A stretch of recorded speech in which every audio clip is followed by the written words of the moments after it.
പാതിരാത്രി നമസ്കരിച്ചതിന് അല്ലാഹു എനിക്ക് തന്ന പ്രതിഫലമാ.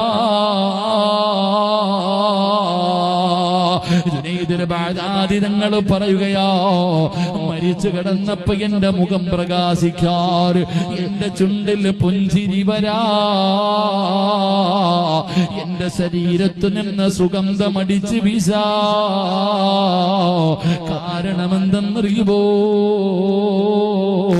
അത് പാതിരാത്രിയിൽ നിസ്കരിച്ചതിന് പടച്ച റബ്ബ് തന്നതാ.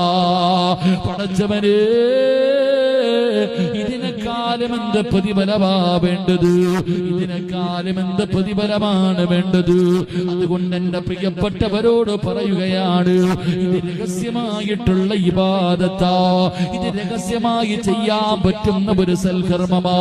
ഇത് നീയും അല്ലാഹുവല്ലാതെ മറ്റൊരാളും അറിയരുത്. ഇങ്ങനെ ഒരു അമല് നിന്റെ ജീവിതത്തിൽ മുറുകെ പിടിക്കാൻ കഴിഞ്ഞാ പടച്ചവന് നിന്റെ ദുനിയാവും ആഖിറവും രക്ഷപ്പെടുകയാണ്. ഇതുപോലെ ഒരു അമല് കരുതി വെക്ക്, ഇതുപോലെ ഒരു അമല് നിന്റെ ജീവിതത്തിൽ കരുതി വെക്ക്.